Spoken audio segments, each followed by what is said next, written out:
friends, and welcome to unMadeGaming. We are here for another episode of The Seekers. Yes, we were gone last week, but we are back this week. We have our full cast and crew. We have Kai, a.k.a. Stonefly Kai. We have Keith from Material Components. We have Sam, a.k.a. The Wizened Fool. And, of course, everyone knows him. Everyone's okay with him. Johnny, welcome back. Everybody's okay? I'm not so sure about Everyone's okay with him. I don't want to build you up too much and be like, oh, everyone likes him. You're all right. That being said, guys, before we jump back into things here, if you guys want to support the channel, please go check out our Patreon. We're doing some cool things over there. We have some new things coming out to include a podcast, but shh, don't tell anybody. And if you want to join the conversation, please go check us out in the Discord. Links will be in chat and down below. With that, we'll turn things over to Johnny to take us back into the world that we're going to massacre called Horizon Zero Dawn. Pretty much. All right, previously on The Seekers.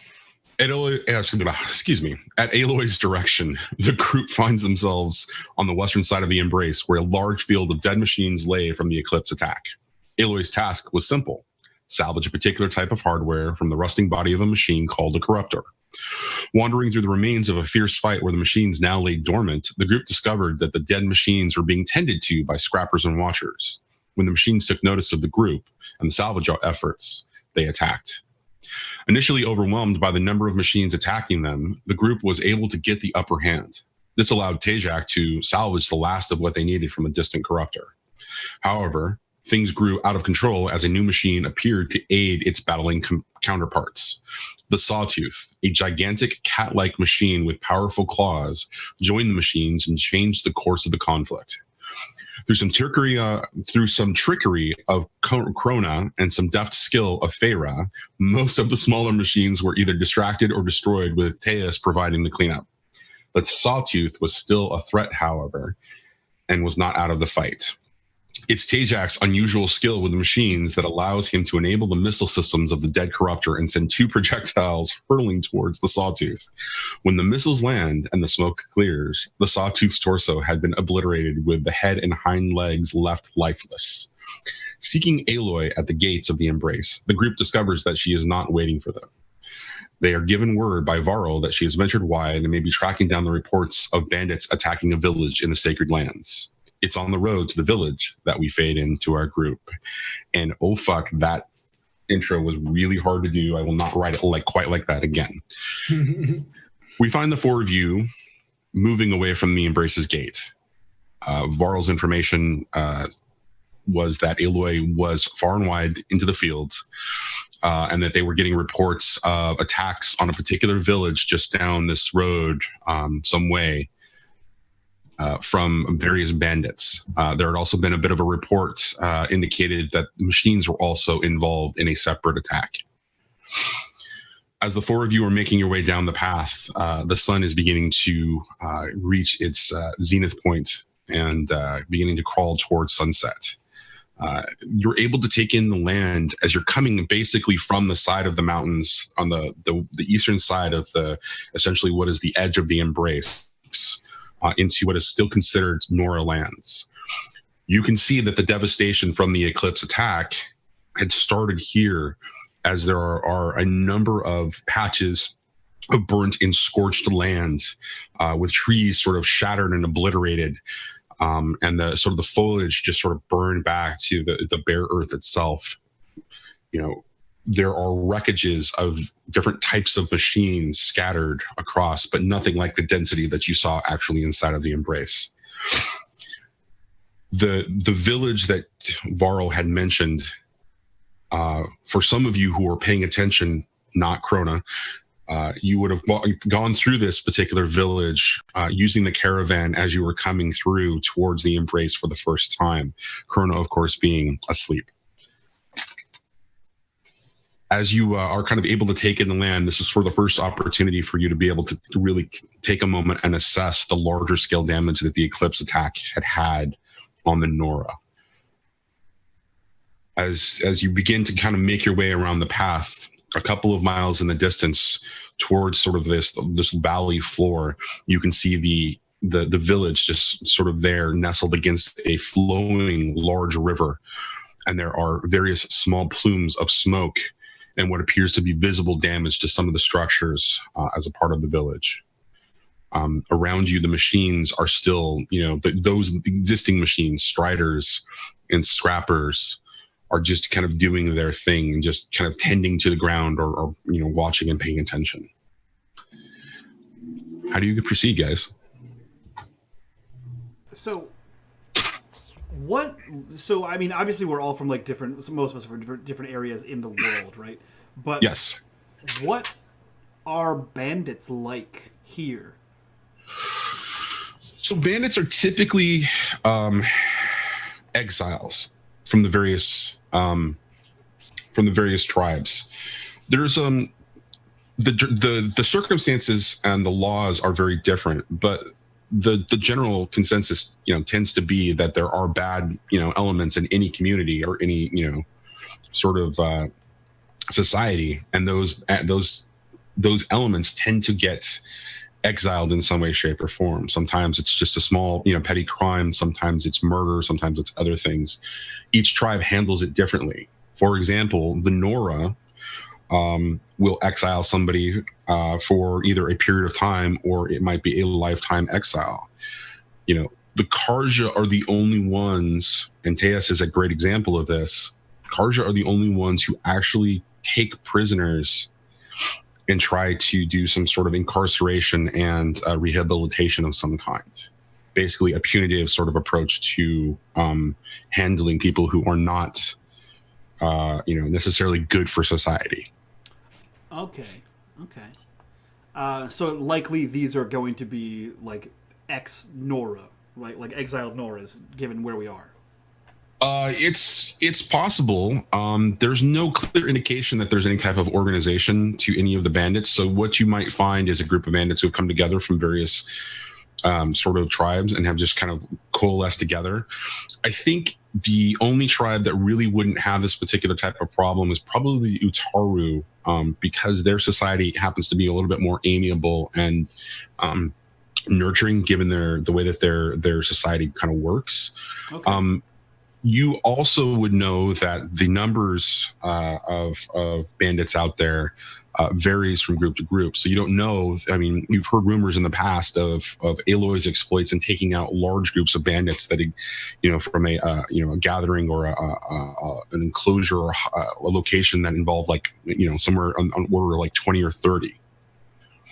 But it's not clear, based on the information that Varl gave you, that you're going to get any type of more, of a clear picture until you actually put eyes on the target, essentially. Okay. And the gates are closed? You're muted. For some reason, none of my buttons are working. The gates are definitely open and they're being repaired. Remember that. But there's a heavy amount of guards around the gates themselves. Okay. I think Tajak kind of looks to Feyre and says, "Excuse me, but this is your land. Should you lead the way?" Sure. I'll lead the way. Do I know the way? Well, so that's a great question for Feyre. As a healer. And as a Nora Brave, you would have been trained and spent the majority of your life in the Embrace, from childhood on, doing all of these things. Would she be the type of Nora who would have ventured far beyond the Embrace and into the Sacred Lands? So the Embrace is sort of like the central, sort of hub of the Nora, and it's valley that is sort of kept pristine. And sort of like, is literally considered, sort of like the center of Nora society, but there are larger expanses out into the world. There's larger areas that would be the Sacred Lands, and those would be the outlying villages and potentially the one hunting lodge that lies on Nora land. So I guess the question goes back to you: Would Feyre be the kind of brave or Nora tribesman, the tribesperson that would be venturing out into that that part of the world? Probably not. So I can lead the way. I don't know that I know it any better than you guys. If there's talking to be done, then there's none other to count on than me. We've all traveled together long enough. I think it's obvious you know more woodcraft than probably all three of us combined. If we find signs of them, may be able to help identify where these bandits may have came from, set a trap, but when it comes to navigating through the woods, I think you're the best pick. I would agree.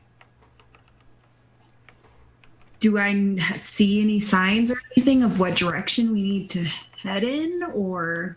Well, so you can see the valley, the sort of valley kind of play out from the side of the mountain range that you're on, where the Embraces Gate was, and there's a path, essentially a road, a well-traveled road, and a couple miles down the road you can actually see the village itself.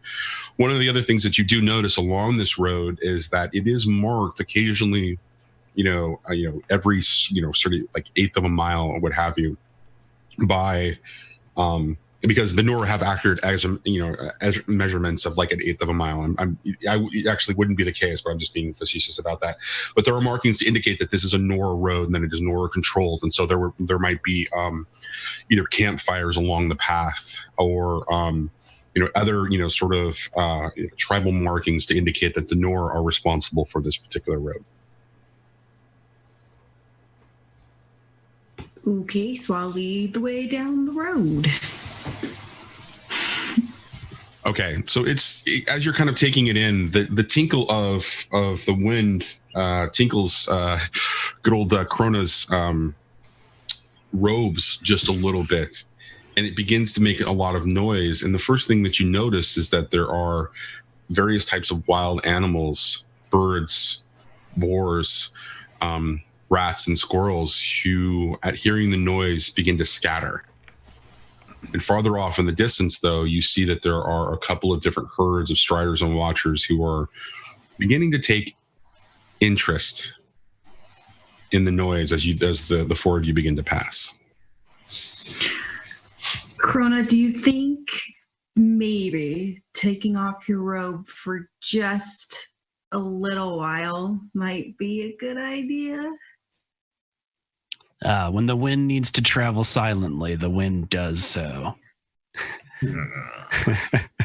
He takes it off and rolls it up in just such a way, ties it with a string and slings it on his back. I half imagine you being like, when the wind needs to be quiet, it does so, and then you just twirl and make even more noise. I know, that's like I did it at first. I was like, oh.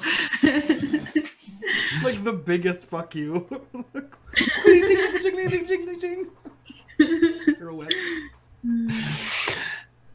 Yeah, I think after saying that and rolling it up, he's like, yes, but when the wind is quiet, a great tale is often told. And so you see in the tribes of the Utaru, it's often said that to track a man, one must think with the mind of a man and also to follow in his footsteps. So I think, and just goes on for a time, and I'm using the anecdote to give us we all get a training in, I don't know, like survival-y.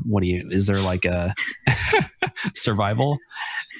In survival skills of some kind? I have finding food and water, which is a survival skill. It is a survival skill. Okay. So as you're doing this and you're telling the story, as you beginning to kind of wander down the path, taking off the robe, the noise begins to lessen a little bit, until you just completely get it wrapped up, and eventually the various sort of creatures begin to stop, just kind of scattering at your passing, and the various types of machines are no longer taking notice. But it's as you are cresting over a sort of a final sort of rise before heading into the pathway that leads you down for the final, say, half mile into the village, you notice a commotion coming from the north, this road running east to west. And the commotion coming from the north appears to be, kicking up like a sort of a little bit of a dirt cloud at first, and some rustling, and you see some various trees and kind of bushes kind of rustling in that direction. But as you continue to move in and get closer, you see that there is a group of machines making their way towards the village in what appears to be some sort of a rush or stampede of some kind. That's not great. Can we see what kind they are? You definitely can. You can see that there is one saber tooth, and there are a number of scrappers and striders. Okay, striders are... You got to remind me here. Scrappers are the ones with the grindy mouth. Striders are the ones that are what? They look like horses. Okay, and the saber-tooth ones are the one we fought a sawtooth. Sawtooth, sorry. Yeah, sorry. Okay. Sawtooth, yes. There's a number of sawtooth? Because I had to There's shoot just that with one. rockets. Okay. It's like a number of them. One got killed by several rockets. I don't know if we can handle a number. And just how far away are these guys? They appear that if you even at a run, you think that you're going to not make it in time to help protect the village. All right, so this is your moment, Chrono. This is totally Chrono's moment right here. Is it? I don't know. Was it just the tone of my voice that you guys felt like it was destiny? Like, oh, who can make as much noise? Who can make as much noise as possible? Oh wait, Chrono. Speaking of, Chrono pulls out a cipher. I kind of feel like this is a far speaker cipher. I feel like for some reason it requires like a tripod to be set up. So he busts out this machinery and starts setting this thing up. And it is basically like a megaphone. For the next 10 minutes, the user can be heard at any distant location that they can see. So I think it basically booms into the center of this village. Krona's voice as he cries, "Beasts are approaching your great village. Run to your defense." It's good. That's good. That works. Krona, I believe you will attract the beast to us. Better they come this way than destroy the village. I am behind Tues. Are they out of bowshot? Are they out of bowshot? Oh, they're like a half mile away. Of course they're out of bowshot. I missed the half-mile part. I mean, it's a big bow, Johnny. It is a big bow. I have to admit, it's a pretty. I mean, if you want to take the shot, sure. I mean, some snipers could do it, but that's using real projectile weapons, not a bow. Yeah. Are they gonna come this way now, or are they just still stampeding? Well, so I'm gonna give Krona 1 point of XP, and I'm also going to allow him to give somebody else another point of XP, because even though his booming sort of voice just echoes out there, what it does instead of attracting those machines actually attracts the attention of another group of machines, and they're going to turn and start to stampede towards Krona specifically. However, the noise and the announcement, the broadcasting that Krona just did warn the village in time, and you can see as these other group of machines are beginning to approach you and your position, you can see that the village is able to muster its defenses as braves begin to engage and attack the machines that are now assaulting the village. Cool. I did notice, and this would probably contribute to the fluff, that it's a two-way thing, so we can hear whatever's going on there. Here, so probably there's the sound, the commotion of all these people getting ready and mobilized and whatnot, and the beasts hear that and are attracted to that. So Feyre will recognize a couple of voices that are coming from the village as people that she has seen in the Embrace at Mother's Heart, which is the main village at some point. And so that'll cause a stir for Feyre for a second, just to hear those voices. And you get a sense from the rest of the voices that are kind of talking that calls are going up to man the defenses. And where did that voice come from? Is that the voice of All Mother herself taking on a male, a male form? It is the voice of the storm. That's what we needed. And so as the the Braves are beginning to make their defenses, and what is the storm, there's various sort of like things that are going back. Is it the companion of All Mother? Is it All Mother's husband that we've just never met? Is this, another version of the Metal Devil? There's all these sort of theories that are just kind of building off of that as the machines are getting closer and closer. And what you see are two Striders and a Watcher heading in your direction, guys. I will pull out the giant monstrosity of a bow and wait until I can get a shot and let Farah stand behind me. So We're these moving away from Chrono, correct? I think Terrence is just like standing out in front of the group.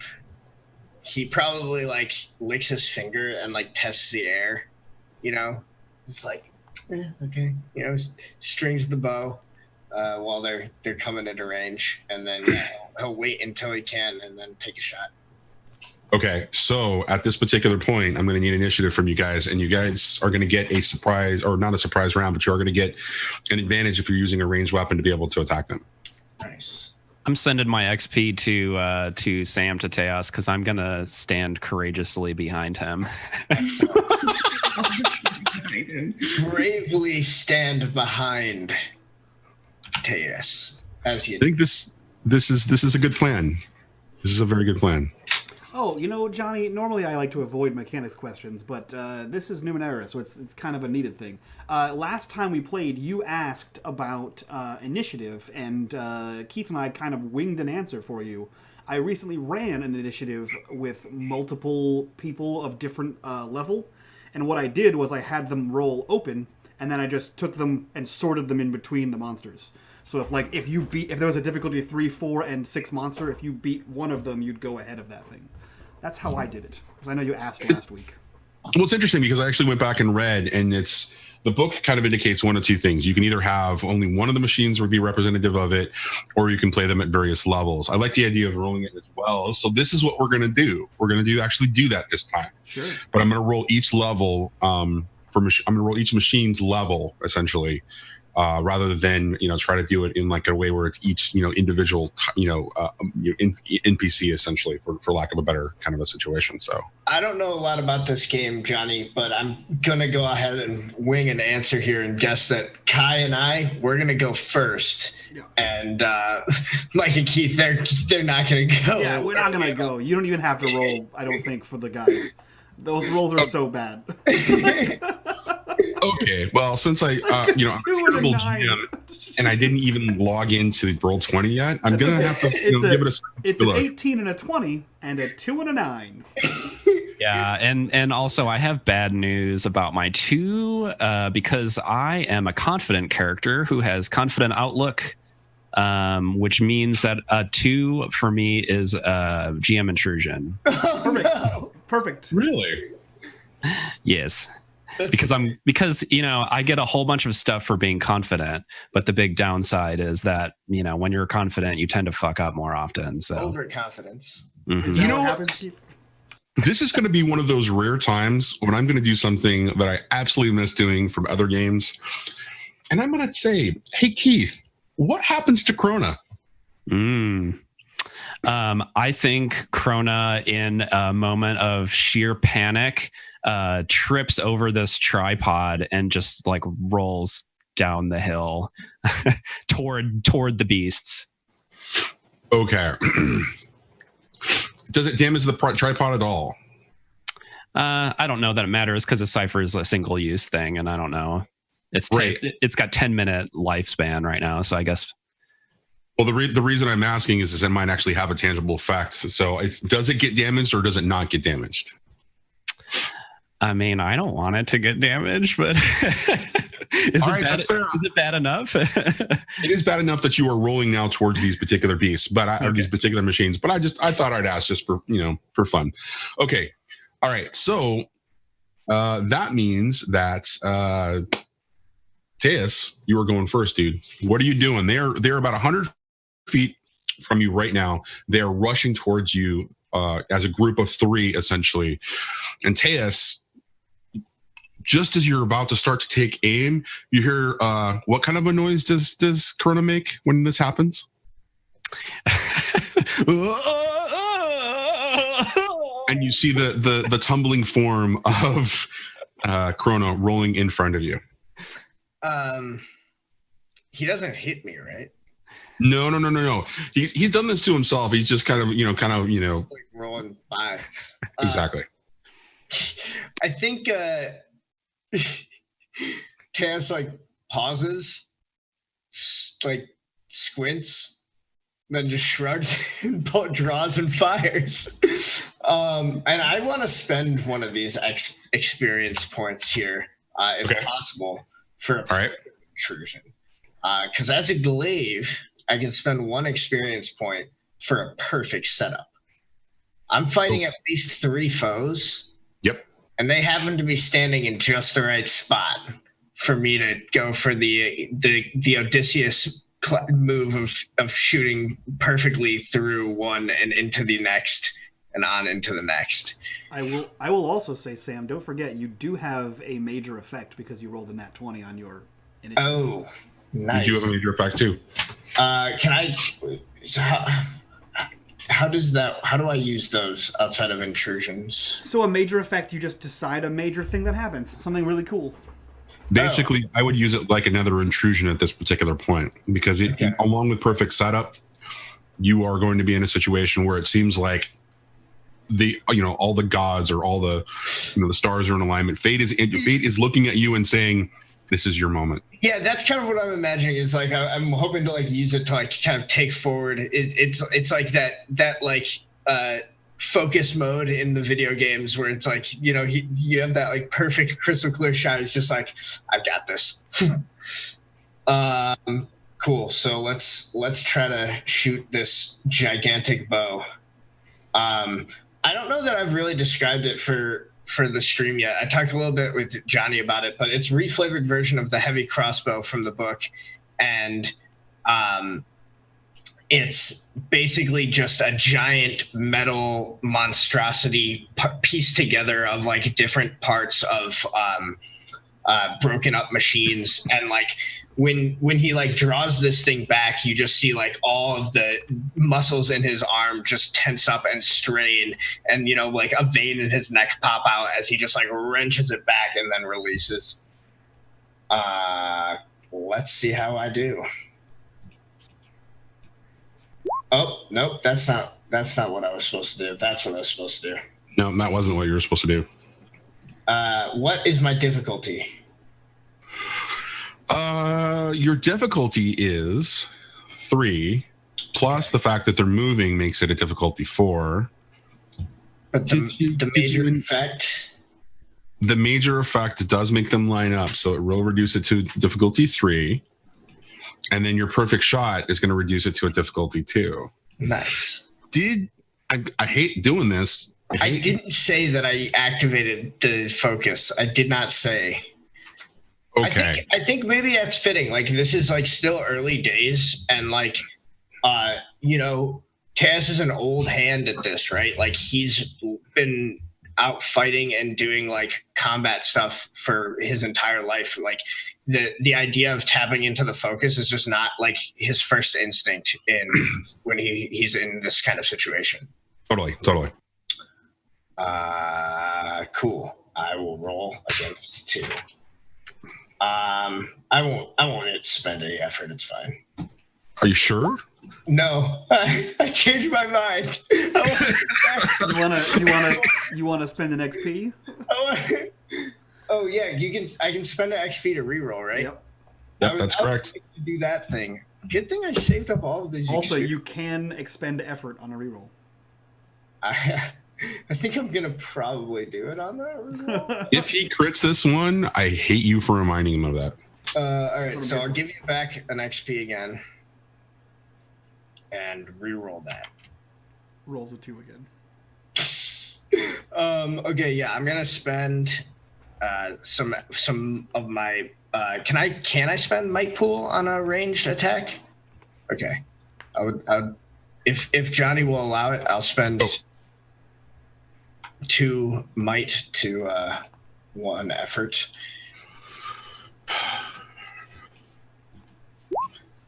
All right, that's a little bit better. And so you're doing a damage of 6. Yes. All of this. To Okay. all 3 of them. Interestingly enough, as they notice that Krona is beginning to roll in front of the 4 or the 3 of you, 2 of them sort of change course. One of them happens to be a Strider, and the other one happens to be a Watcher heading in that particular direction. And the Watcher, of course, moves forward because it definitely can, is more agile and kind of moves in front of the Strider as it's kind of angling towards. At that moment, your arrow goes singing out towards that Watcher, nails it right in the eye and goes right through the body and lands into the head of the Strider that is like running behind it. As the Watcher kind of like just crumples under and just kind of falls into a heap, the Strider then stumbles over as the arrow kind of lands into it, and it flips over and lands on its back, sparking as it's trying to struggle to get up. It's not completely out of the game yet, but it is sparking, and you can see that there are circuitry frying, and its lights are starting to kind of flicker a little bit, and there is this gigantic arrow sticking out of its head as the other Striders continuing to move forward and pass. And we go and we transition to Feyre. Feyre, what are you doing? You've got one Strider that's on the ground, a Watcher that's dead, and another Strider that's heading in this direction towards you. Oh, and then there's that village that's still being attacked. I think I'm going to use a spear to throw at the Strider that's still coming towards us. You got it. You got it. All right, so this is the same thing. It's a difficulty 3 creature, difficulty 4 because it's running towards you. What can you do to reduce that?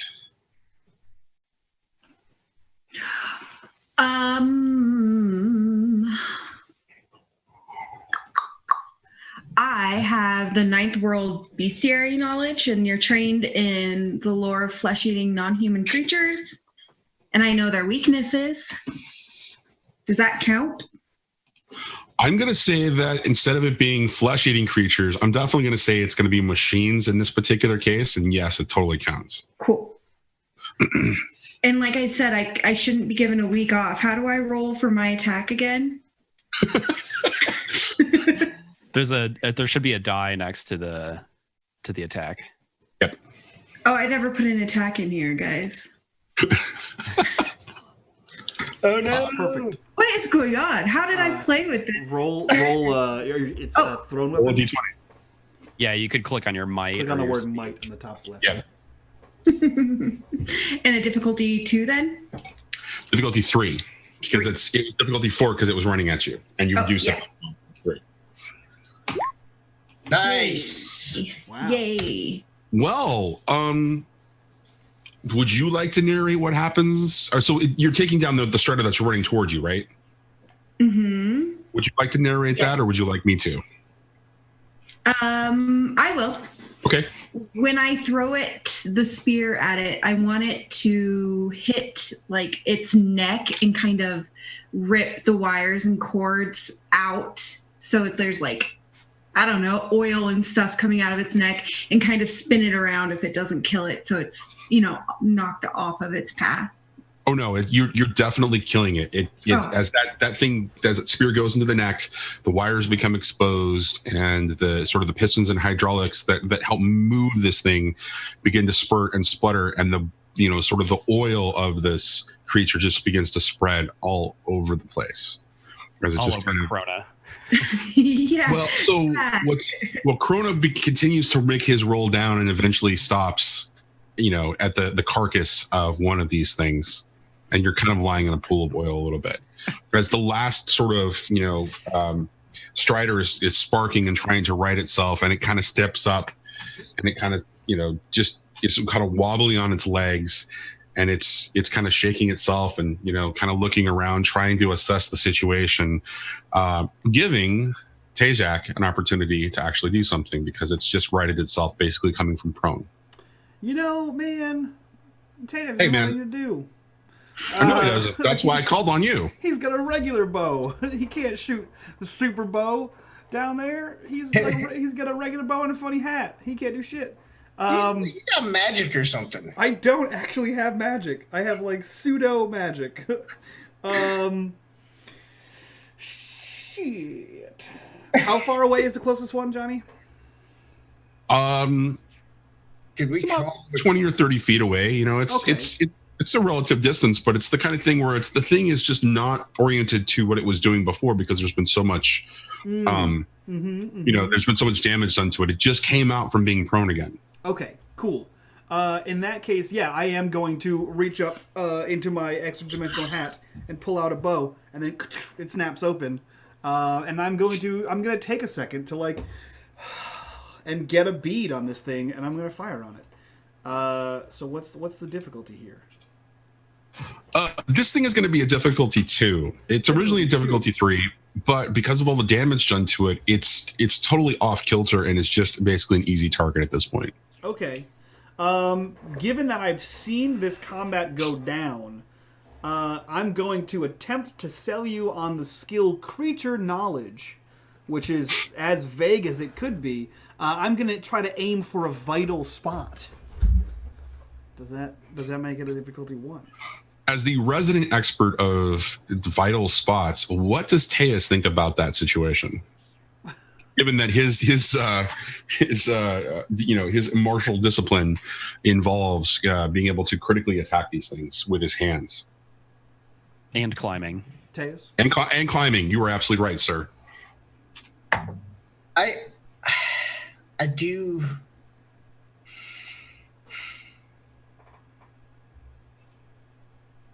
I may not be as proficient in it, but I'm studied. I'm versed in it. I know the theory behind his practical. I think you got this. I think you got this. I'm with you. I know he knows to punch that place out. I know why to punch that place out. There's the difference, Yeah, right? that seems to make sense to me. All right, perfect. Okay, you go for it. Look, we saw him figure out how to fire missiles. I did fire several So, rockets.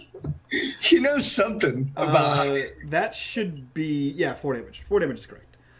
So I just kind of like plant the bow again. Like I stick the bottom rod into the ground and I kind of lean back and I find that second and then I just sort of pull it back and and it flies over like a ballista or like a scorpion in the Game of Thrones.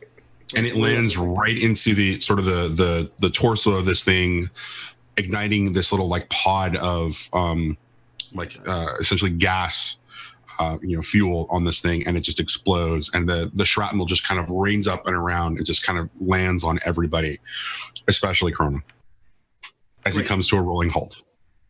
Does it burn his cloak at all? Just out of... I'm going to let him tell you that. But I'm also going to say, hey, Krona, while Talent Combat is technically over, there's still an opportunity for you to do something in the initiative. Would you like to do anything at all? Yeah, I'm gonna very coolly, very casually brush the dirt and soot and oil off my shoulders and walk back up to the top of the hill, pull the tripod back up, and then say, "How fares the village?" The storm asks. And we're out of initiative.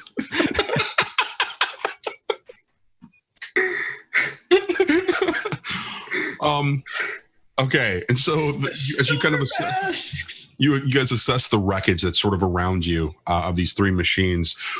You can hear the heated battle coming from the village below, and the cries of various warriors, and a little bit of wailing on the wind. What are you guys doing? We should help them. Yes, I agree. Yeah, running towards the village. We should be swift. Yeah, I think Taz is already following Feyre. Not going to bother talking.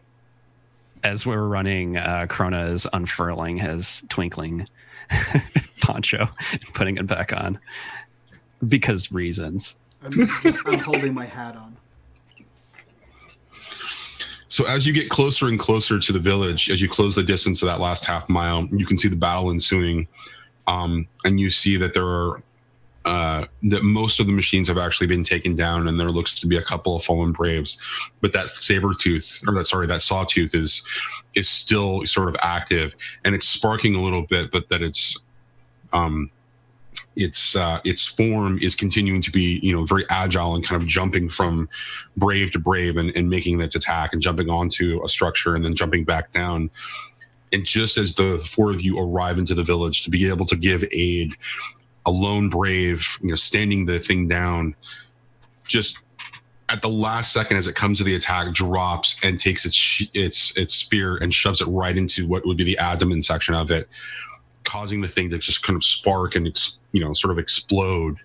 And again, you find yourself rained with more machine parts as the brave had struck essentially a fuel cell on it, causing the sawtooth to kind of like shatter, and the skull of this thing just kind of lands not 5 feet in front of the four of you, just kind of bringing you all to a halt. Are there still more creatures in the town, or does that look like they got them all? It looks like they were able to take them all on attack, but you can see that the damage has been done. More of the village is actually just damaged, and the buildings some more of the structures look in shambles from what you saw previously. There's a couple of more fires, but there are definitely more dead bodies. Praise great heroes and warriors. Congratulations on surviving another day. Thanks to blessings of the storm, of course. The braves who are not, doing their last sort of like double tap kills on these machines are looking over at you. Notice Feyre standing with you, the rest of you, shake their head and continue to just, go back and go about their business. A female warrior brave comes stepping up though, and she looks at the four of you and says, wait, only you are Nora? And she points to Feyre. Who are the rest of you? No one important. These are my companions, and we're searching for Aloy. Has she been here? You mean you're not aid from the gate? The war chief did not send you? Well, I believe we are both of these things. We were sent this way because we believe this Aloy is here. However, we were told there are bandits moving in on this town, and so we came to assist in our search for the Aloy. We've not seen Aloy in a number of weeks, but we sent word. We sent a runner back to the gates, hoping to have aid sent to us. We had just suffered a bandit attack, but these machines, they came out of nowhere. They came from the north. The bandit attacks came from the south. We saw that. We intercepted another group of them. Just there. And he points up the hill. This is unsettling. Does the guards at the gate, do they know of anything about these attacks? I think they did, right, Johnny? So they knew that there was an increase in machine attacks that were happening, that the frequency and the aggressiveness of the attacks were increasing. Okay, but they didn't know why. Yeah, they were looking for any information that you possibly might have had, given the fact that the four of you had just taken on a number of machines inside of the Embrace. Are they sending any other help besides us, or no? Varl seemed to indicate that would be happening, but that your aid there would probably make a big difference in the time that it would take for them to send more Braves to help secure the village. You would know, though, that the numbers for the Nora are dwindling, in part because of the Eclipse attack, the second Eclipse attack on the Embrace. You know that the numbers are in the 1 to 200 range and not necessarily in the thousands like they were before because of that. So Nora resources and Nora, essentially human, Nora warriors are a rare commodity. Excuse me, a rare commodity right now. Well, you are awfully blessed by the storm to have Krona Storm Speaker and his allies here. Your Wait. problems... Oh, go ahead, sorry. Are you the voice? Wait. We heard your voice. We thought... Yep. That was Yes. I am Krona Storm Speaker of the Utaru tribe. I speak with the voice of the storm.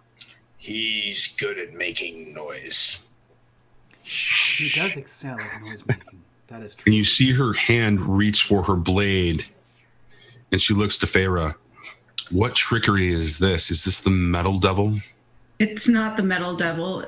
He definitely has trickery up his sleeves, but it's safe. It's fine. Come now, friend. There's no need to draw steel against us. We've just saved your lives. Yeah, I think like Taz's hand like comes down slowly from like where he was going to like pull his shield off of his back, and he's just like, indeed, I don't think anyone wants any problems. We're here to solve your bandit issue. We are here to help. She looks among the three of you who have just spoken to her, and her eyes finally fall back onto Krona. She says, do not attempt your trickery again here, no matter the benefit or consequence. You understand me. I understand pretty well. Next time, let you die. Great. Awesome. That seems to be a fair assumption. Can I make like a persuasion check on them to calm this attitude? You are capable of doing that, but what I'm curious about, before you actually do that, tell me what you would actually say to her. There is no trickery involved in the storm. You see, you might fear that which you do not understand. I am from far away. The magic of the Utaru tribe is different than that of yours, and it is not necessary to fear it, especially when it has come to your aid. Roll it. We are all friends here. And I'm not going to tell you the difficulty. This is going to be fun. All right, I'm going to expend effort. Ooh, fantastic. This is not the trickery you're looking for. This is not the truth.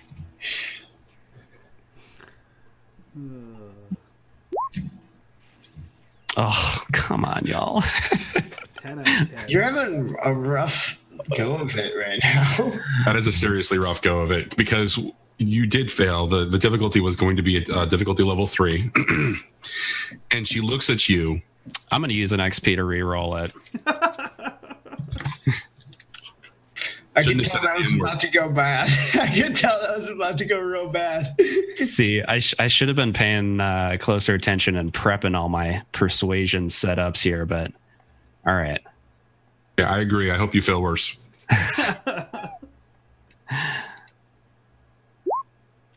Ah, damn it. Oh, wow. Jesus. That's right around. All right. So I feel like she should respond, and then you can describe the additional major effect. But if you've got something that you want to put beforehand, yeah, I think after I say that, I reach out and I finished with some line about being like, the blessings of the storm are upon you, and I reach out and like just gently, very friendly, kindly put my hand on her shoulder, and just circumstantially, because of this poncho, there's a static electric charge that leaps from my finger. And as you say this all to her and you reach out, her eyes go wide, and she said, "You're a Taru?" And she gets a real serious sort of look on her face for a second. I once knew an Utaru trader. And you see a sadness sort of crawl across her eyes, and she says, "We shared a number of really wonderful nights, but I've never seen her again." And she gets really, really sad, and she kind of looks back up to you and she says, "In her memory, I hope that trusting you is going to be the right thing to do. I hope you can help us. And she just... Now, what do you need from me, from us, this village?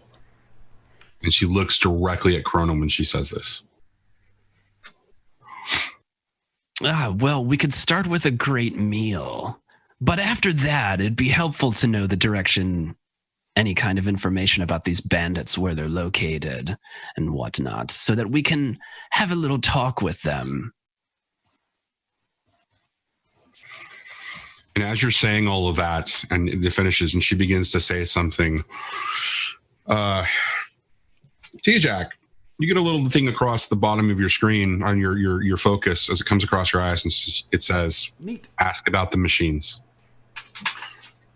And so what this leader, this brave leader, starts to tell you, Krona, talks about the fact that the bandit attacks have been increasing over the last cycle of the moon, and that they're coming from across the river to the south, and the frequency of attacks are growing and the numbers are growing. At first it was just a couple and they were able to easily fend off, but the last attack involved 10, and they snuck in over the course of an evening and stole a number of supplies, including and then also a small child. A child? Do you have any suspicion what they would want with a child? The mother can only know fear about that, but my suspicion is it involves trading of a most dire nature. Slaves, probably, to another group of bandits. Slavery is still something that we know exists among the bandits. Oh, yes, and among Teos's people as well, but we've looked past that. Wow. Damn. Sorry. What does Teos respond with? He leaves the Just party. blinks.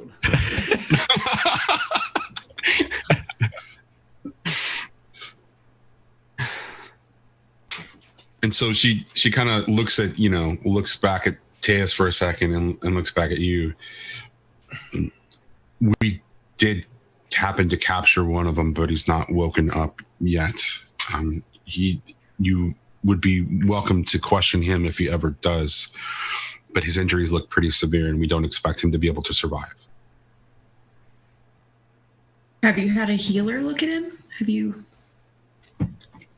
No, our village healer was killed in one of the first attacks of the bandits. They were searching for medicinal herbs that she had collected, and sadly, she tried to defend herself. And though she was a Nora brave, she fell in battle. She did take 2 of them with her, though. Can you? I would like to try to take a look at him. I will lead you there directly. And she says, now to that hot meal, and then you can take a look at this bandit.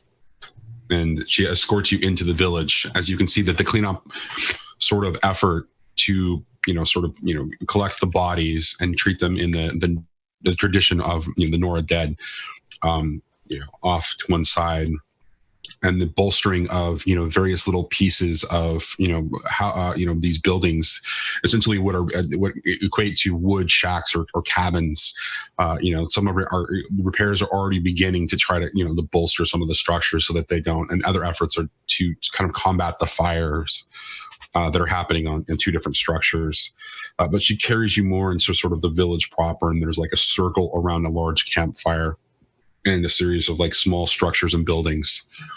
And you can see that, food is being served by some of the less capable, the ones that are not Nora Braves, children and the elderly are really kind of working really hard to kind of make sure that everybody gets, food and is served. And so as you sit down, you were handed, a plate of, roots and some grains. And of course, Krona, you recognize that these grains are the same type of grains that the Utaru would be using to trade among, the various other tribes.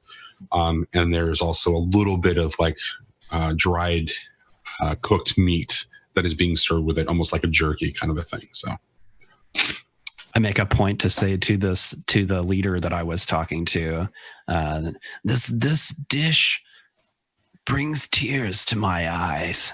It reminds me of a home that has been long lost to me and warms my heart in these trying times. She looks at you with kind eyes and she says, "Tell me of your home world, Usul." No, tell me of your time, Krona. Tell me of your time among the Utaru. Oh no! Well, we'll skip in time a couple hours because I think that one would go on for a while. Okay, so time passes. I don't remember if there's a concept of a short rest inside of Numenera, but you guys basically get a little bit of a short rest kind of a situation. You're fed. You get a little bit of a drink in you, and the female brave looks to Feyre and she says, "Now, if you'd like to tend to this bandit's wounds, maybe we can get some information out of him." Yes, I'd like to. And are you guys coming with me? I might need assistance. Yeah, I'm definitely going to come with. Yeah, Taz ate his food incredibly quickly in giant mouthfuls and then was just kind of sitting there waiting impatiently until someone mentioned to the prisoner, at which point he would follow. I will come as well. I'm going to use my confident outlook. When I set my mind to it, I'm trained in one task for 10 minutes, as long as it's not an attack or defense. So I'm going to train myself by thinking really hard about being a healer. Like my confident outlook, I'm like, I know how to heal. And I'm going to provide a aid to Feyre in this task. I'll be the person who's washing wounds and whatnot and helping. As you just did that, I've got something. Okay, I'll make the suggestion when we actually get into the scene, but that actually is going to be beautiful and perfect. Okay, so she gets the four of you to rise, and you follow her to essentially what looks to be a tent that is being guarded by Nora Brave. Towards the back of the village, and it looks like it was set up hastily. But the stake, she opens the flap, and the stake at the center of the tent is well placed into the ground, and tied to that stake is the unconscious body of what looks to be, at first glance to Tues, a Karja warrior, based on the type of armor that he's wearing and the marks on his particular body that indicate tattoos or what have you. But upon closer inspection, Tues, there's something wrong about the Karja, sort of armor that he's wearing. However, it is Krona that recognizes it, as he realizes that the difference in the markings indicate that this is, or at least was, an Eclipse warrior. One of the ones that attacked Meridian while he was there. And this guy is bloody and unconscious. His face is all swollen. There are cuts and gashes all over his body, places where his armor has just basically started to fray from, its straps. And that's where there's marks and bruises and all kinds of that. This guy looks like he's incredibly close to death's door.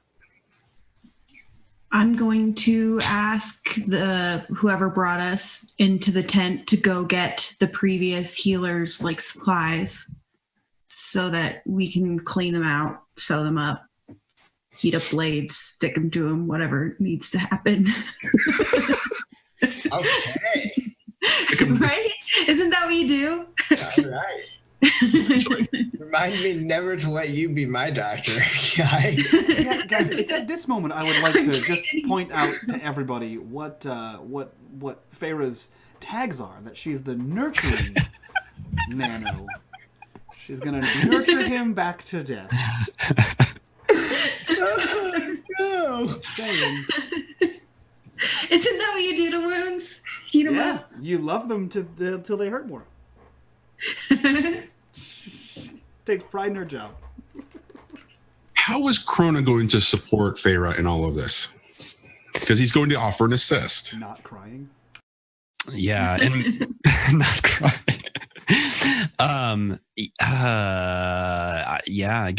Being the person who's there, like the assistant, right? Like washing the wounds, having the right tools there, and just being really helpful. All right. So here's my idea. Rather than having Feyre roll and offer the assist, if the two of you role play this scene really well, it'll succeed. If there's conflicts, and let the story be determined what happens, it'll be a little bit less successful. And go. So I'm gonna, Krona, can you please hand me the bucket of water over there? Yes, of course. And you can start by cleaning out the wounds on its arms. With this water and what, a rag of some kind? Yeah. And perfect. The ones that were given to us. And perfect. This reminds me of the way that in the Utaru tribe we have often dealt with open wounds.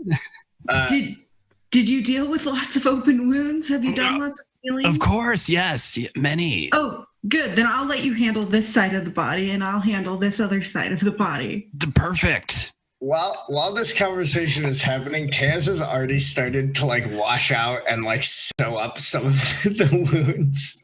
He's just gonna start doing it.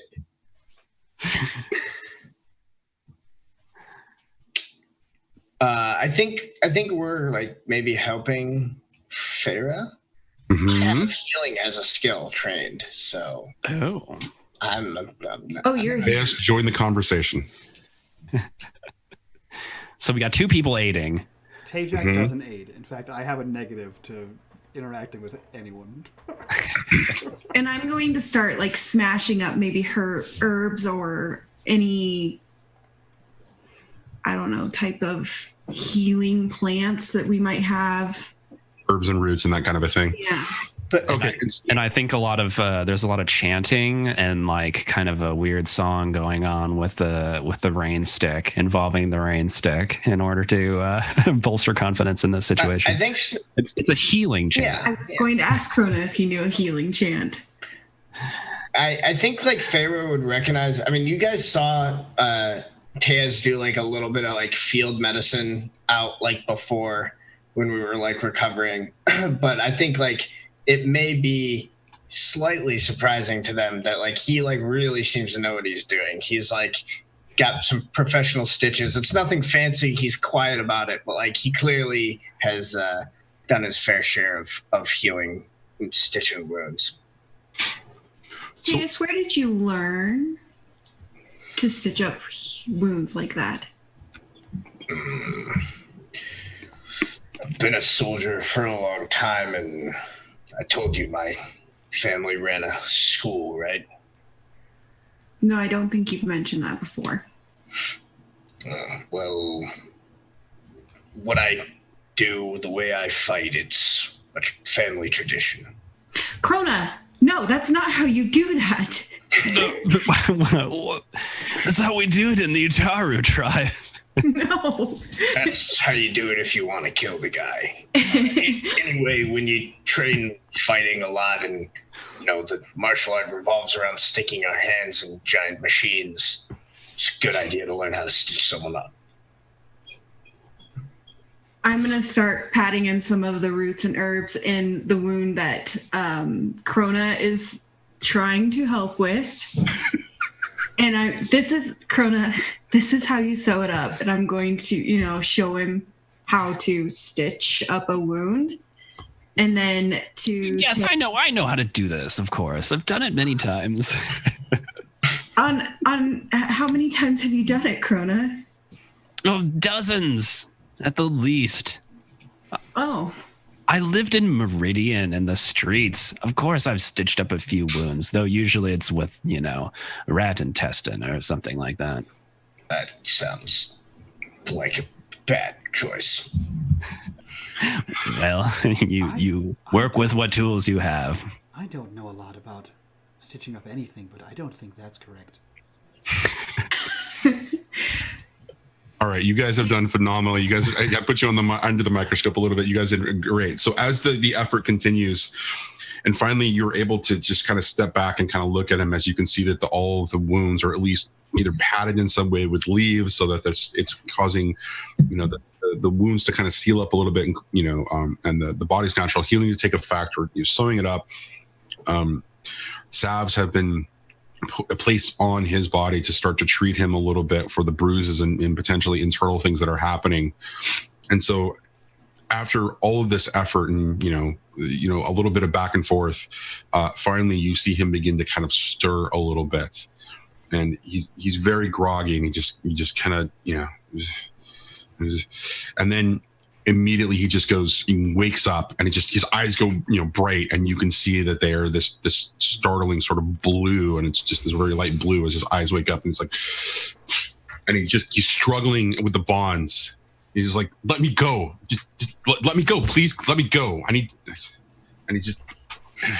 If you don't stop struggling, you're going to reopen your wounds and you're going to die. You need to calm down. I'm going to kill you. I'm going to kill you all. Let me go. Taz just smacks the guy like on the head, just like hard enough to get his attention, but not hard enough to like hurt anyone. And it's just like, quiet now. We're doing the talking.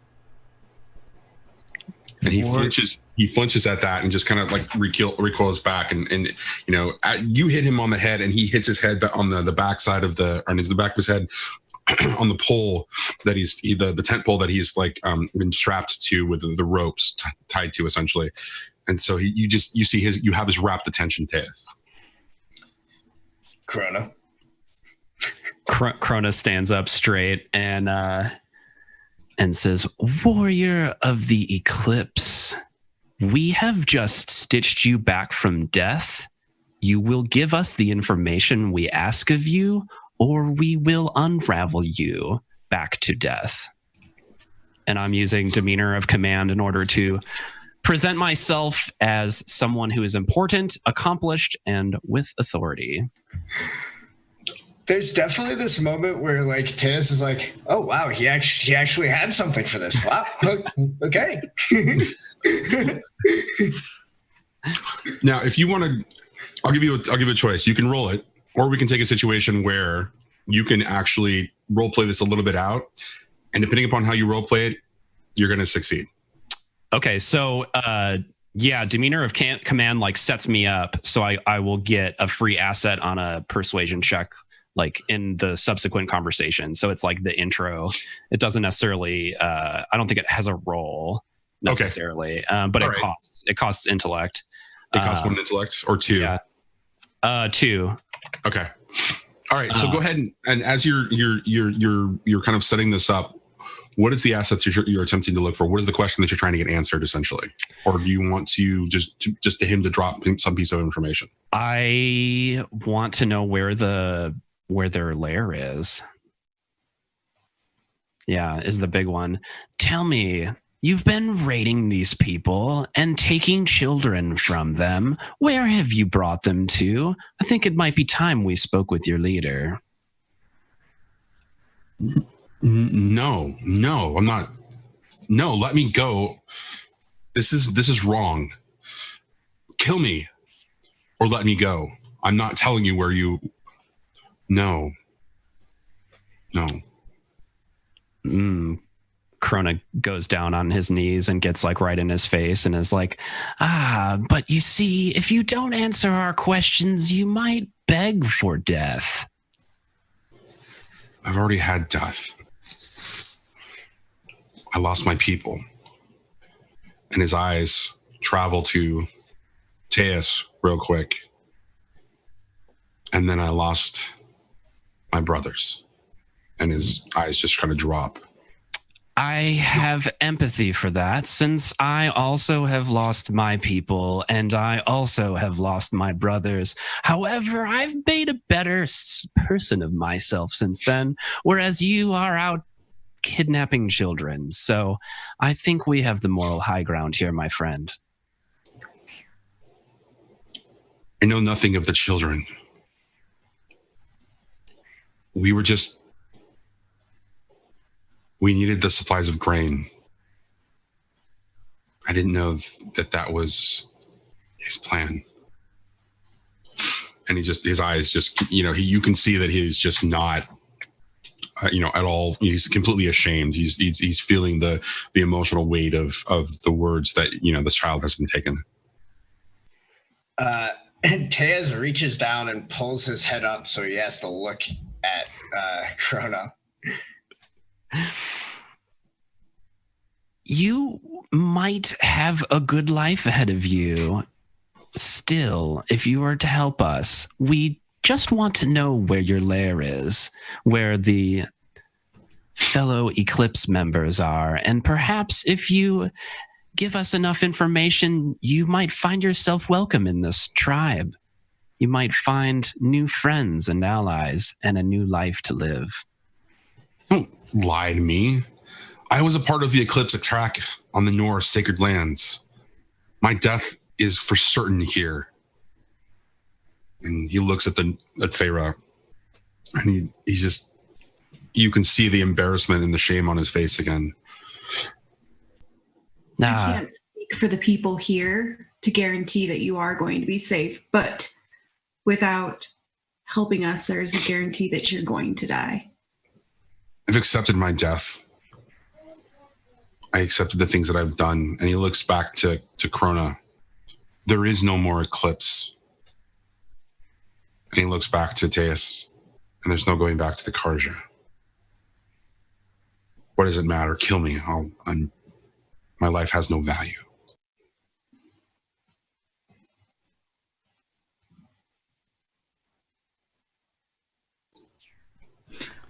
Well, Tues.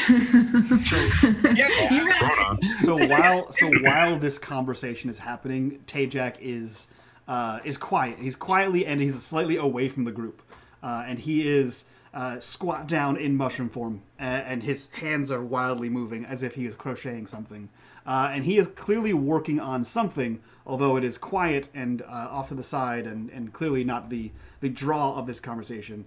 But as the conversation turns towards, okay, time to kill the guy now, he finishes ish with what he's doing.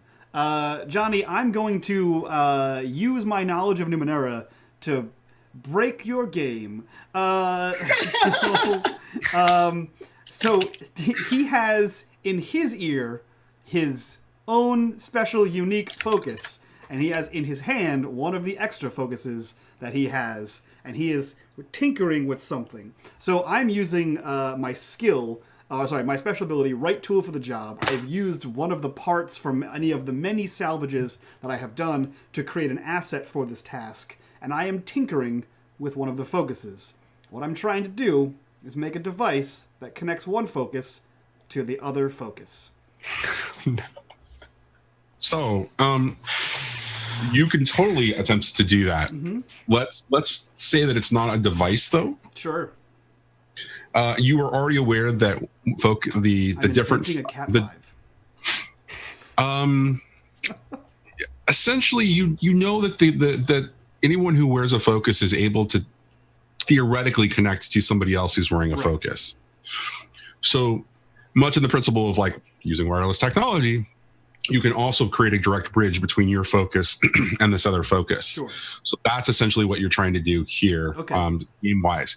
However, your good friend and mentor has not really taught you how to do this, but you know it's possible. So you've been tinkering with it yourself, and you just got a message from your extra special friend. So just kind of reminded you of that particular element of this. Mm-hmm. So I'm going to say that the difficulty on this is going to be... I'm going to say it's going to be a 4 before anything else. And then whatever skills and other assets or whatever you want to use to reduce it, go ahead and reduce it. Okay. So I have an inability to craft. So that makes difficulty 5. Nice. I'm going to use my my understanding the Numenera, which would in this case would be understanding old tech, to knock that back down to a 4. Right tool for the job gives me an asset on that, which makes it technically a 3. And I am going to reduce and spend effort. I have a question. While this is like playing out, is Tajak doing anything to stop Taz from killing this man? I think this is happening while you guys were conversing. Gotcha. Yeah. I'm just trying to make sure. So once I complete the thing, that's when he interrupts your massacre. Gotcha. I just want to make sure I don't get ahead of you there. Holy shit! That is literally the number I needed. Holy crap! Jesus crap! Wow. Oh man! Forgetting the rolls. So, can you describe the sort of the technical mumbo jumbo element of this, or bullshit your way through what actually happens when you connect one focus to another focus? Man, no, I can't. I don't play this game. So I think what happens, right, is he has made a device that has opened them, and I assume they opened they open like a basement door, right, like a bulkhead. They just that's how they open. That's how triangles open in my head. And he has opened both of these little triangles, and he's trying to make the wires kind of go, and then he figures it out that there's a wireless bridge that he can kind of make. Whether it's temporary or not, and sort of when you reprogram your garage door opener, that thing. He's got a little chips up and down, and he's making them so that they can crosstalk. So he's basically doing what Silence has done to for him, but now for this other one. Thus connecting the two of those, because he knows that Silence can see, hear, experience, etc., and a bunch of other things through his focus. So now he's trying to do it with this guy's. Because he knows that this guy, he can hear the conversation. This guy's not talking, so he's hoping that this will crack his mind and make him talk.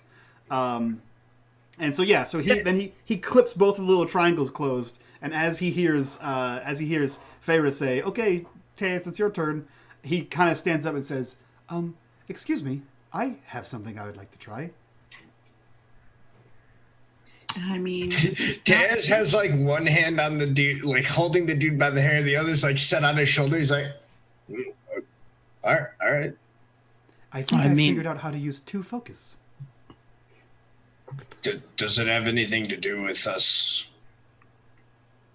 What does that have to do with this? Oh, well, I'll let you know if it works. And he walks over, and you see him take a focus and just sort of cram it onto this guy's head. Oh my God! Hold on, please. The pain. Yeah. It was bad enough when we willingly did it. And so as the focus gets attached onto the side of his head, it just it all of a sudden just sticks there, as it does with all of the ones that you have, each of you have attached to your own head. You do see the shock that Taeus went through at first, right? And it overwhelms this guy. Feyre, you notice that, based on the way that the skin tone has changed, he is, having an incredible amount of stress on his body. As you can see, the skin sort of become flush with blood as he turns red a little bit, and he just gets completely overwhelmed, and then he just kind of passes out for just a second, sort of falling against the tent, stake, and then kind of wakes back up. What is this? What's going on? I think you're lucky you didn't kill him just now. Well, I figured you were already going to kill him, so it was a 50-50 shot. I mean, that's true. I figured I had nothing to lose. Hello. This is the new world that Aloy is trying to build, and the one that you and your people are trying to tear down. This is what they saw when they wore these devices? This is what they... And he looks at each of you, and he sees things. He looks at Tajak, and he says, "This thing is telling me that your name is Tajak." It is. Thank you.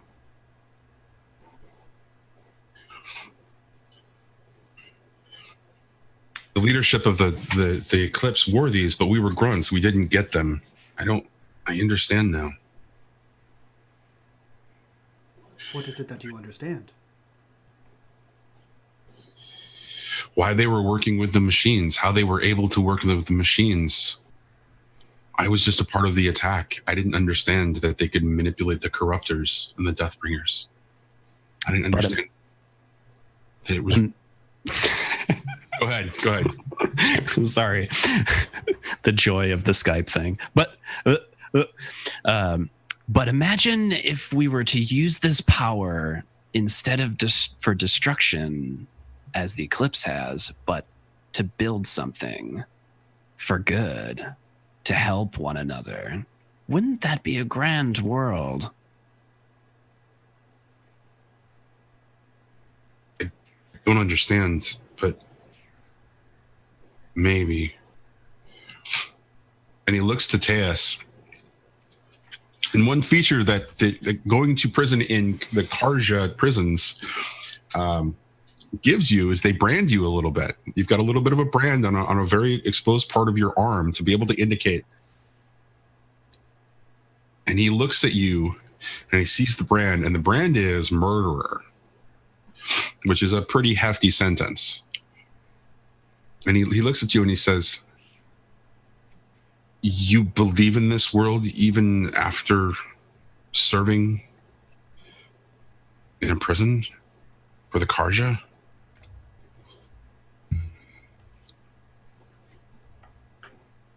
I am a lot of things, but I'm not a traitor. And I am. And he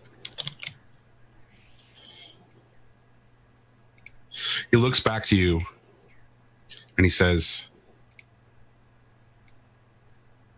make it a clean death. And he looks to Krona and he says, step across the river, follow it for half a day, and there is a series of structures made of wood, 3 rings essentially of walls with spikes, wooden spikes. It's a very rudimentary sort of fortress structure, nothing that we had in Meridian or in the Sunlands. But if they've taken the child, they've taken her, they've taken them there. Tajak kind of like sits, he kind of like positions himself in front of the guy to try to cut off Tues a little bit. And he kind of squats down and nestles into his mushroom form again. And he says, there is more to this. And he points to the focus. You saw your allies take control and work with the beasts. Your focus is very special. And if you don't answer all of our questions to our liking, I will take control of it and you, just like the beasts. What else do you know of the bandits and the machines that attacked this village? I think Krona looks down at Tajak with this kind of horrified expression. He had bowed his head, waiting, after he had given Krona the information, waiting for Tues to take action. You and he slowly... You said you weren't a traitor, but I can change that. His head, kind of lifts up, and you can see the first real fear in this man's eyes.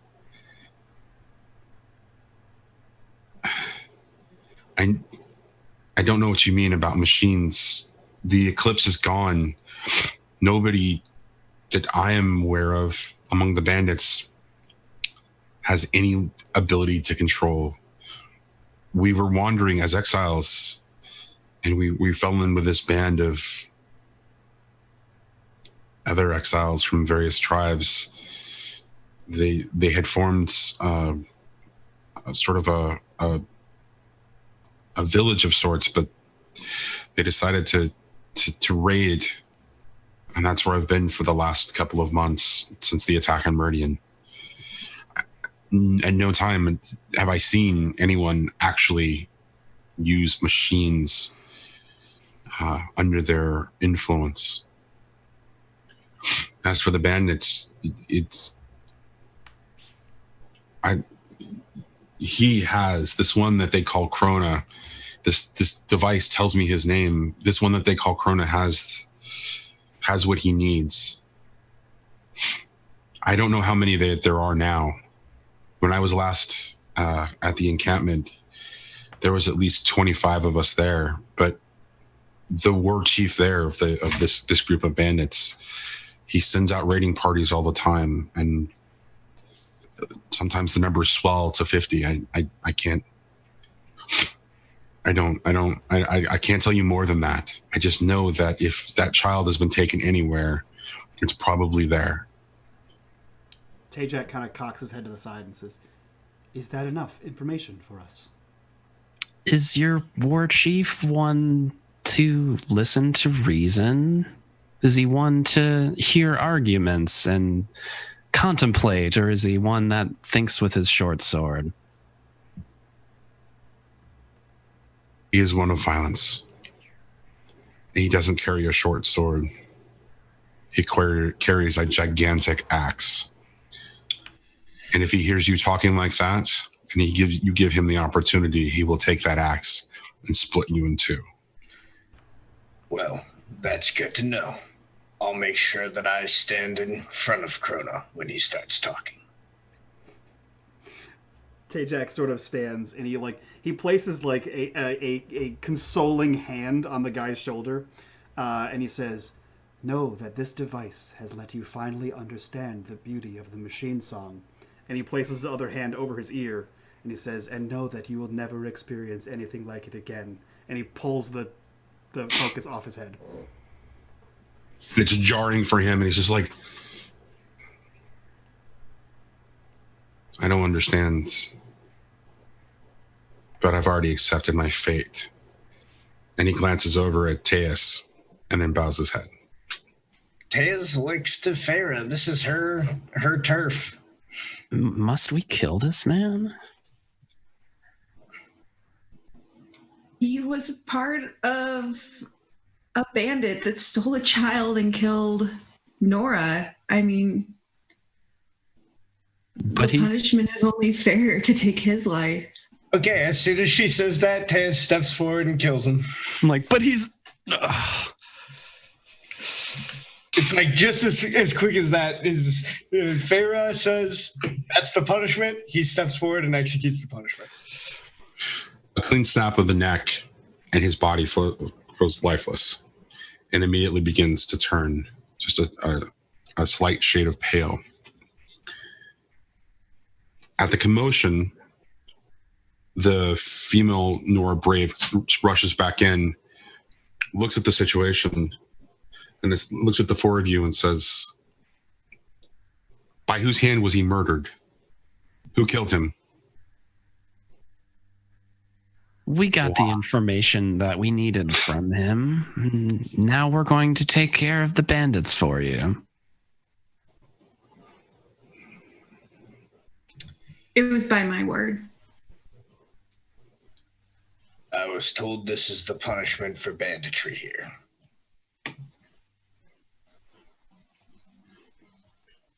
She shakes her head and she says, "As long as it is Nora justice and not Karja violence." And It was Nora justice. Her gaze lingers on Tues for just a second, and then just meets Farah's eyes and kind of nods, and then she steps out back into the night, leaving the four of you there in the tent with the body. I think Tues is going to like kind of growl after her, and he's just going to be like, "Don't worry, dog's on a leash," as she walks out.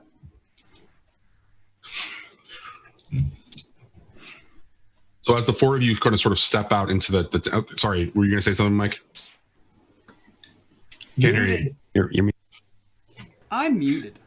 Tajak kind of looks out to everyone and says, "I know that Tues is a fighter, but I don't think we could take 15 bandits.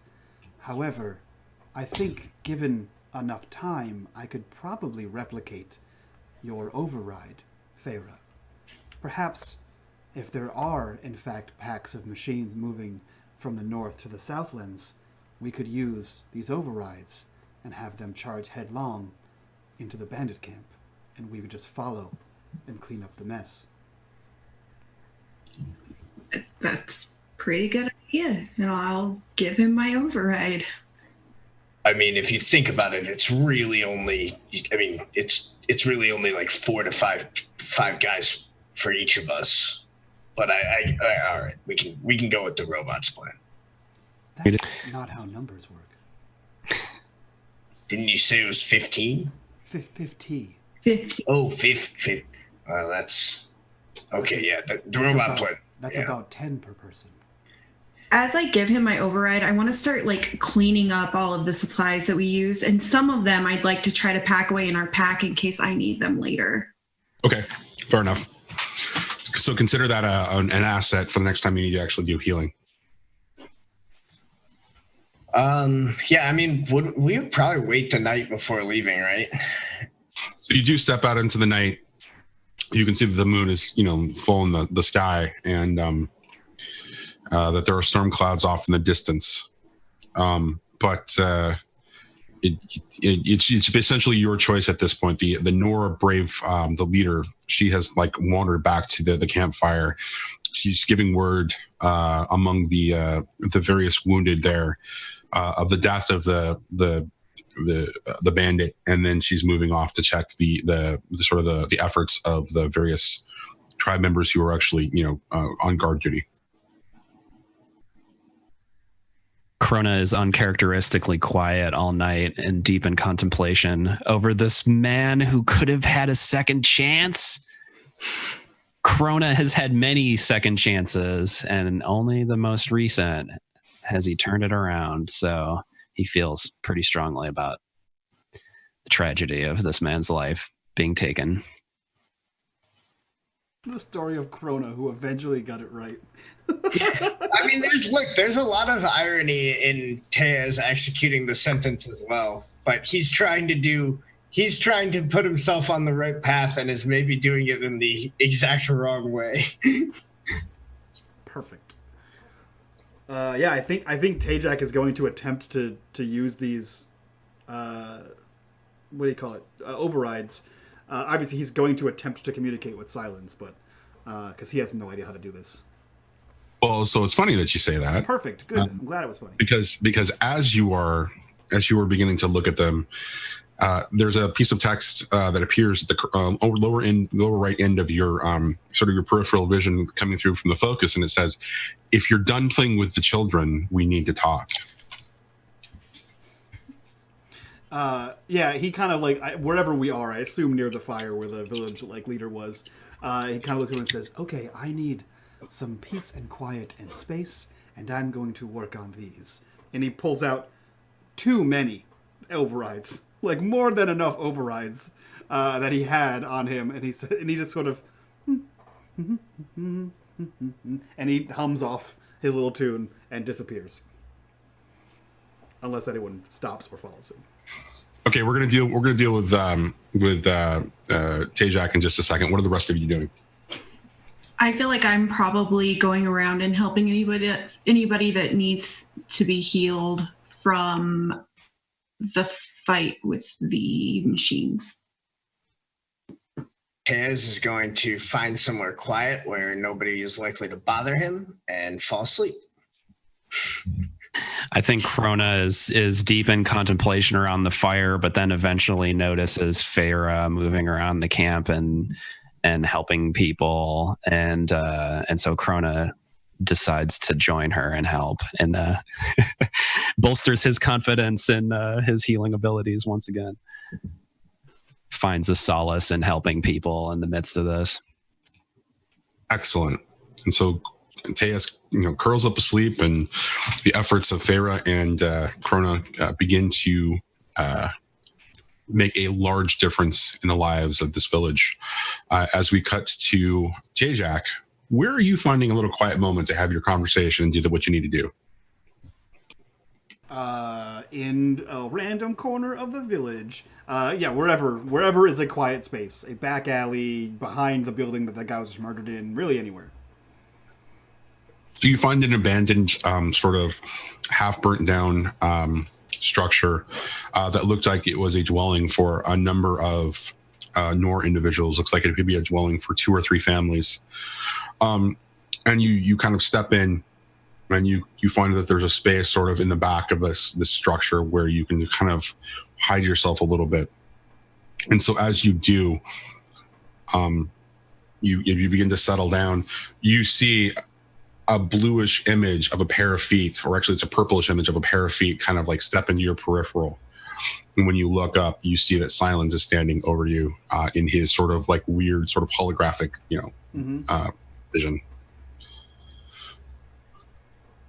Well, that took forever. Which part? The fact that it took you forever to actually contact me. What is going on? I'm not sure I understand. I contacted you in the Nora village, and this was the first time I needed to. There was no new information since the last time we spoke, except for these. Did you not get the information that I sent you earlier today? I needed you to find out more about the machines. Yes. The bandits are of no concern to you. Right. You need to track down the machines. I understand. The village being attacked by the machines don't know where they came from, and the bandits who are also attacking the village don't know where they came from. So, I cannot just go wander off and fight dozens of machines by myself. I must convince them to go with me. You have a clue that they lead to the north. I'm sure that there are other Nor in the area, or potentially other traders you might be able to ask to find out more about the circumstances of the increased attack of the machines. This is why I sent you there. This is why you were involved. You were to figure out what Aloy is doing, but you were also there to serve my needs. Or our lessons will stop. Tajak stands from his squat, like he defiantly stands, and he just kind of looks at Silence and says, "You had a reason for choosing Aloy. I have a reason for choosing them. I will continue this path. You can keep watching, or not." And he goes to take off the piece. Know that to make an enemy of me is to make an enemy of all machines. The job will get done.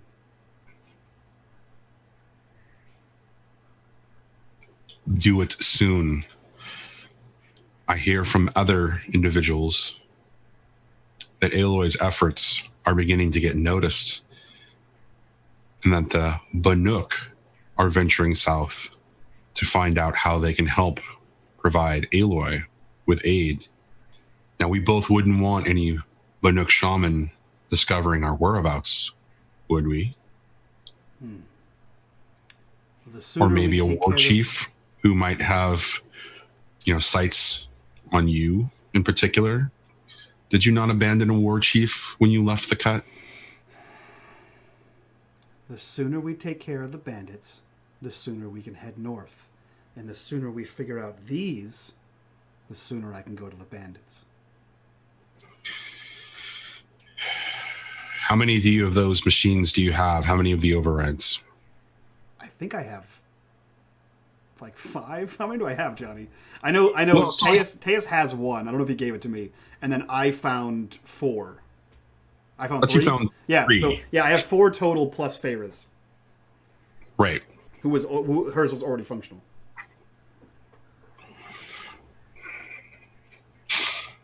I'm going to send you the schematics of what you're going to need to do, but I'm going to need results from you, Tajak. Don't get on my bad side. Don't make me enable others to come after you specifically. And at that, like the display, like the right side of your display, just behind Silence, you begin to see the schematics getting uploaded essentially to your focus as you're seeing a bunch of information. And he has taught you how to read these schematics in such a way that you know basically what you need to do. And so as this information is kind of coming in, I'm sending you a little extra bit, he says. Something that will directly interface with your focus and with the overrides that they will have. Now, should you need to take control of their machines, just enable this little switch. And he points something to you. He says, don't do it unless you absolutely need to. It will become obvious very quickly when the machines start paying attention to you and not them as their master. And he begins to fade. Neat. Yeah, so I that's why I tinker with these for the rest of the night to make them functional. Give me some sort of a Numenera roll or some sort of crafting roll. Cool. Okay, so what is the difficulty? Difficulty 3, given that you have schematics. Okay, so 3, I have an inability, which makes it 4. I'm going to use Understanding Numenera to make it back to a 3. Can I still use my tool that I used for the focus from earlier? All right, so that counts as 1 asset. And I'm going to spend effort. Oh, fuck me! I'm going to spend an XP. Get wrecked. No way. No way. Dice rolls are my friend today. I like this. No. I'm going to knock that down. 1 XP spent. No. That's the worst possible roll. Okay, so 3. I'm going to spend effort again. And that asset. What is it with you and Keith rolling super low and me and Kai rolling really well today? This is not a problem. I don't know. I succeeded that time. Okay. So you work halfway through the night getting each of these overrides sort of prepared and sort of engaged, in a way that kind of works. And with a little extra wiring and tool, you notice that there's something extra special about Pharaoh's override. Doesn't work in the same way, and you can't seem to get it to work based on the way that Silence has the instructions has given to you. Something about Pharaoh's override seems superior in some way, shape, or form. Johnny, can I spend an XP to player intrude? I'm so sorry, Kai. Do what? I want to spend an XP to player intrude and swap them. Because I have 4 spare, right? So I make 3 weapons, and they don't know I have 5, I don't think. So I make 3 weapons, and I swap Kai's good one with one of the ones that I made. So this was her artifact for her Oh shit! character. Then never mind. I'm not gonna. Hold on. I'm gonna ultimately leave it up to her because this actually provides some really interesting storytelling possibility. So ultimately, it's Kai's choice about whether Feyre would, if she wants Feyre to experience this or not. So I think it'd be fun. Yeah, let's do it. I'm sorry, Kai. I'm super angry. No, it's fine. Let's do it. Thank you for allowing it to happen, Kai. Go ahead and spend that XP, and you do swap it. Now, describe to me what you do to actually make the swap believable. How was it attached? But what was it attached to before?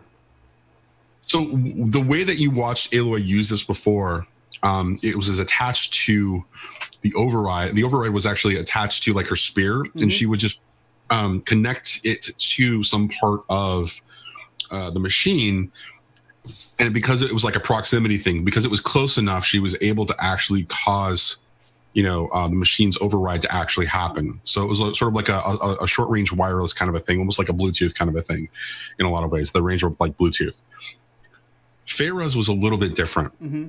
When you noticed her using it, she could actually use it at longer distances, which made for, sort of an unconventional sort of approach to things. But how? So it was part of her spear as well, right? No, she didn't even have it attached to her spear at that point. She had it like in her, in her pack or whatever. Oh, I mean, they look identical, right? I'm assuming they all look the same.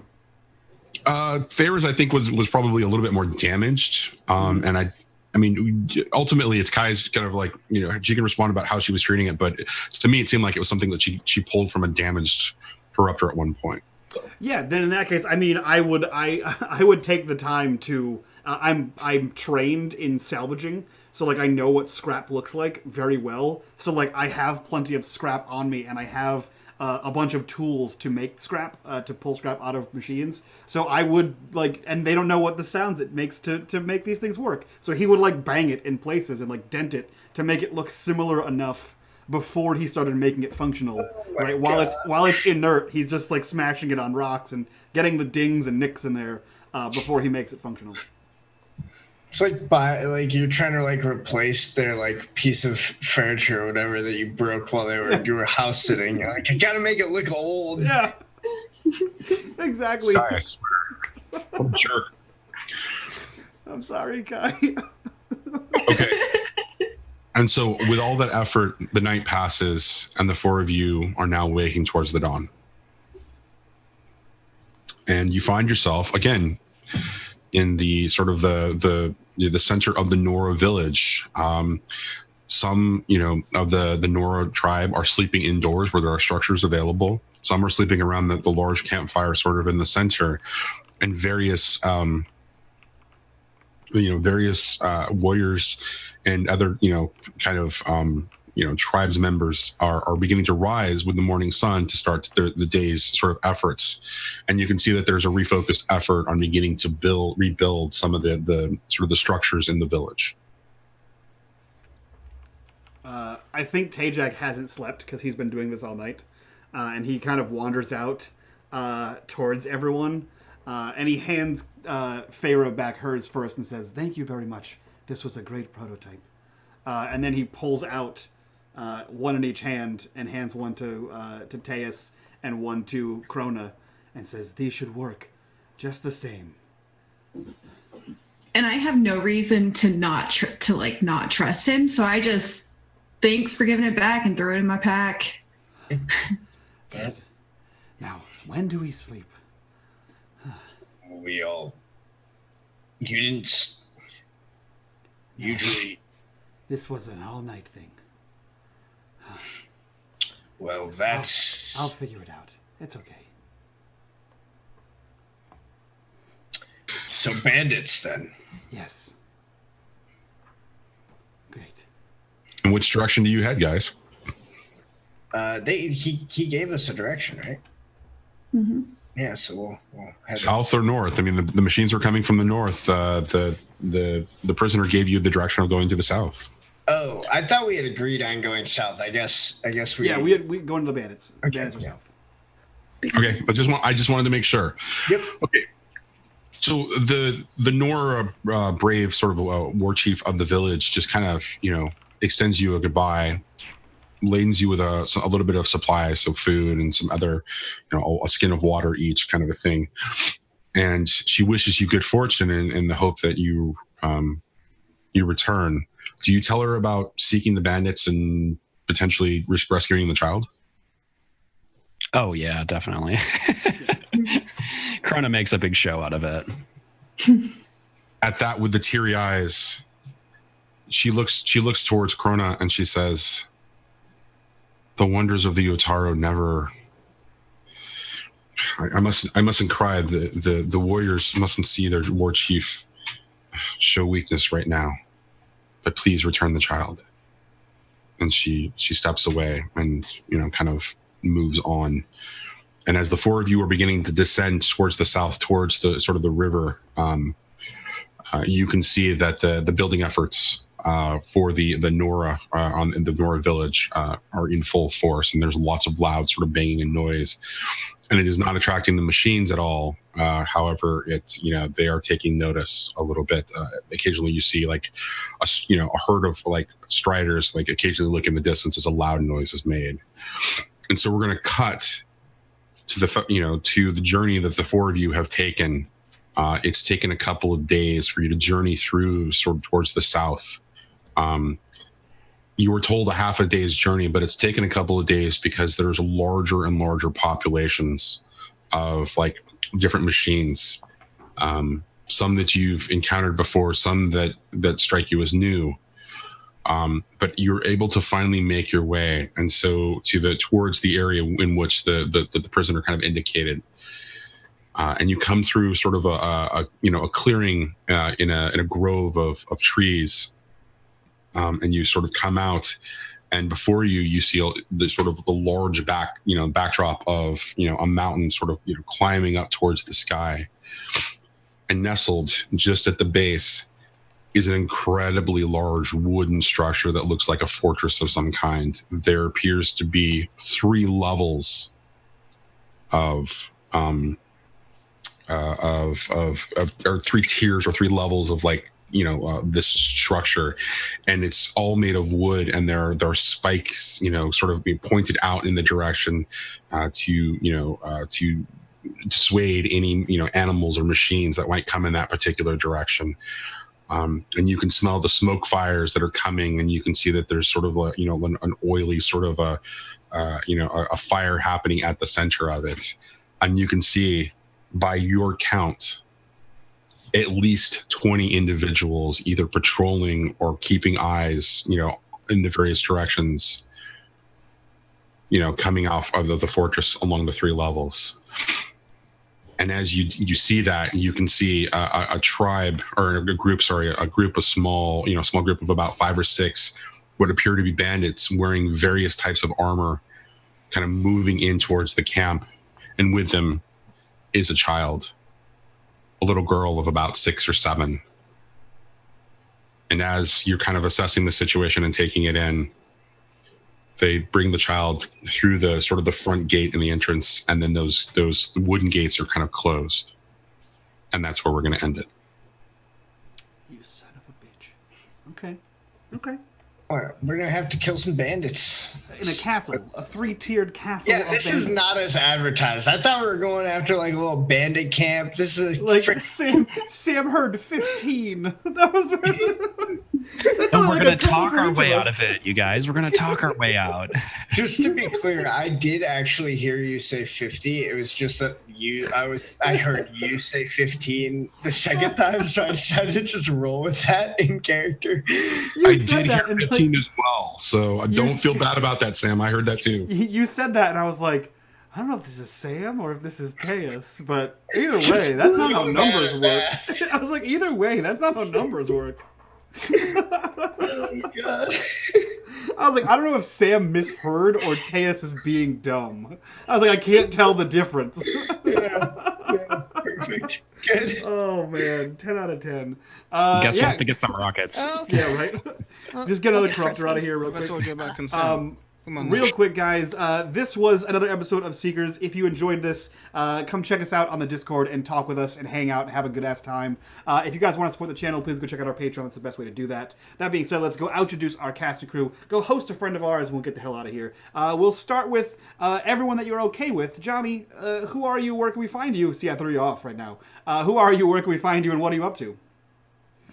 Video star cowboy everywhere. I'm in the middle of doing something on Twitter where I'm doing 31 days of character statements from various NPCs inside of Horizon Zero Dawn, so you can check that out. I've got it pinned on my Twitter page. Otherwise, doing a fair bit of streaming, doing a bunch of prep, and hopefully getting something together for next season on this particular channel. I'm not saying anything at all otherwise. So I'm saying something. I saw the possible proposal for next season. Tune in. That's all I gotta say. Speaking of tuning in, let's mysteriously transition over to Sam for no reason at all. Sam, who are you? Where can we find you on the internet, and what are you up to? I'm Sam, aka Wizened Fool, D Wizened Fool on Twitter. I actually have a couple really things I'm like really stoked about coming down the pipeline. Both potentially with Johnny, and I can now actually announce, because we're also looking for one more player, and I know Johnny is hopefully going to be able to find time to join us if at all possible. But I'm going to be doing a Game of Thrones themed PvP heavy game on AP Gaming Reels channel coming up in the near future. We're going to be using the Song of Ice and Fire RPG with which has like some pretty in-depth rules for creating a house. And we're gonna like have this whole setup where we're gonna try to undermine each other and be feuding lords. And I am hoping to represent the Dornish, and it's gonna be great. I'm super, super stoked. Wait, you're gonna be Dornish? Oh yeah. Oh Jesus! Unbound, unbent, unbroken, baby. Wow. I have been role playing with Sam for a hot minute, and I have role played with AP for I've role played with him a few times. All I can say is that show will be better than this season. That being said, I will jump over to Keith, aka Material Components. Who are you? Where can we find you? And what are you up to? Yeah, you can find me at Material Components on Twitch and Instagram, and at M Components on Twitter. And we do live tabletop role-playing game streams as well on Wednesdays and Fridays. And what I'm really stoked about this week is running a one-off for Mike's charity event on Saturday. I'm going to be doing a Princesses of Umdar. It's going to be a She-Ra Fate accelerated kind of one-off. And the characters have rolled in, and they are ridiculous. They are truly ridiculous. So that's going to be pretty crazy. It's going to be fun to watch. Okay, wait. So this is hilarious because I saw this on Twitter, and the only time I've ever played Fate Accelerated, I also played a humanoid lemur. What? What? Coincidence? Wow. I think not. Nope, built for that. That's what the system is made for. Yeah, I can't wait for that. That being said, guys, that is at 1 p.m. Eastern on Saturday. That is game 2 of 4 of our 12 hours of charity streaming. I think currently we're at a little over 2,000 as a team, so we're hoping to hit 2,500 this weekend. And if we do, we're doing a giveaway for more dice. But we will transition last but not least, because I'm the most sorry for what I've done to your character. Kai, who are you? Where can we find you? And what are you up to? I'm Stonefly_Kai on both Twitch and Twitter. On Twitch, I do some art, streaming, mini painting, and recently started playing Magic the Gathering. Yeah, guys, go follow her on Instagram too. That's where the art goes. It's beautiful. Oh yeah, but that one's weird. It's Kylie dot, or it's not Kylie. It's Stonefly.Kai. Yeah.